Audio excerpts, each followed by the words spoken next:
Got average connection.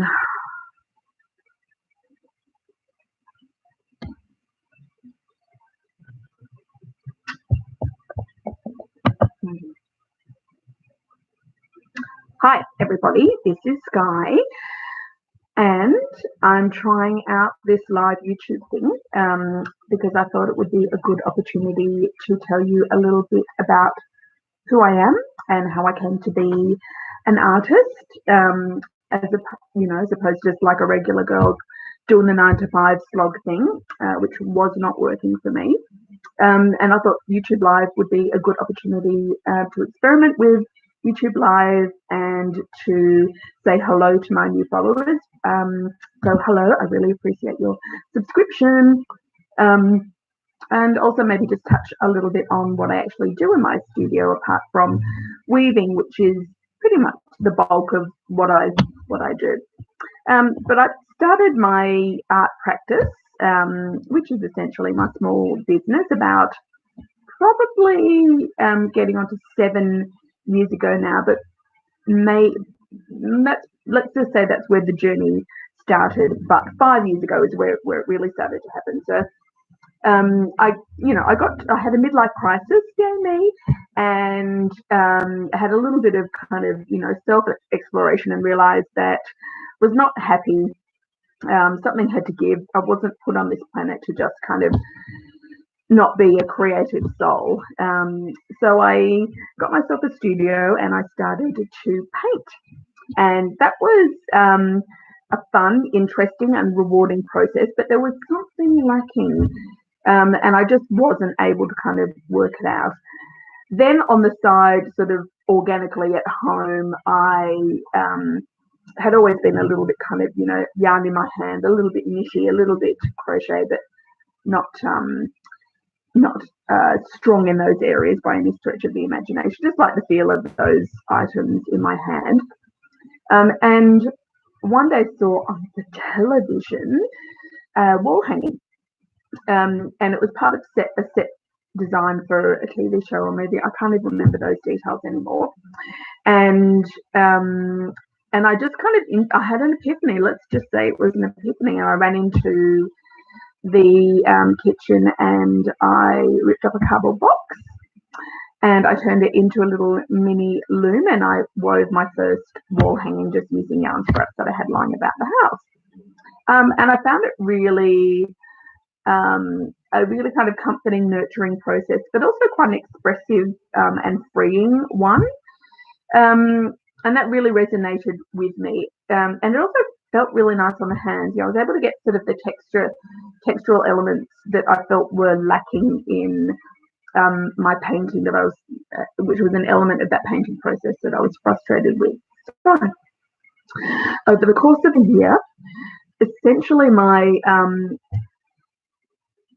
painting wound down and my weaving sort of increased, and by the end of that year the crossover morphed into essentially my studio becoming exclusively a textile and fibre art studio. So that's where I find myself today. Because I taught myself to learn on cardboard, I also I began and got used to a board loom or a lap loom, as some people may know it as. So I started searching on the internet for a sturdier version of the cardboard that I started on. There wasn't anything around, so I also designed my own range of looms, and then which then also became, then you'd make your weaving tools to go with them. So I had a lot of fun kind of being a little bit entrepreneurial and getting my designer on by designing the looms. And that was also a great way for me to start to generate income for my art practice, because, who makes money as an artist? So that was an added little element. So I was making, weaving wall hangings. I had my looms. Then I was approached to teach, which is something I've been planning on doing. Was kind of procrastinating because, like, who am I to teach?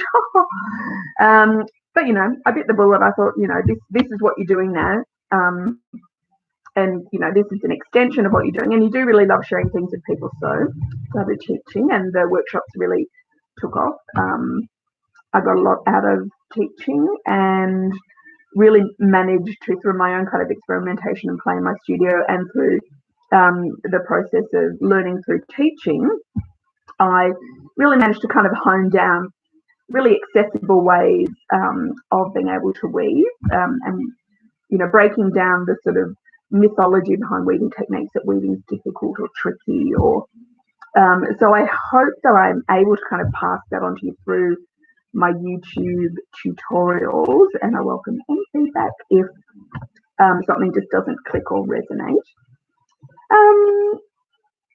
So the bulk of what I do is weaving, but I also do a lot of other bits and pieces. So, for example, I make these little sort of heart rocks, which I'll embellish or may not embellish. They may just be kind of plain and maybe slightly phallic, intentionally / unintentionally. Sometimes your subconscious plays with you. So if you go onto my Instagram, for example, Sky Carter Color, you'll see lots of images of these, of artworks that I've kind of put together of these, and they sort of explore a bit of an internal exploration. But then sometimes I do things just because they're just sort of glorious and colourful, like this latch hook cushion. So I'm not just weaving my studio, I'm playing with a lot of different techniques. At the moment, I'm doing a lot of the little crochet dangles they'll be incorporating into a large wall hanging.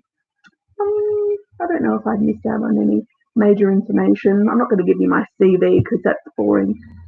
I've done some exciting things. I've done some disappointing things. I've had some successes. I've had some failures.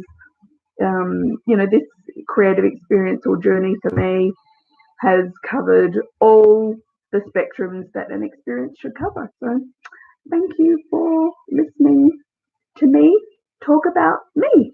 Bye. End stream. Click.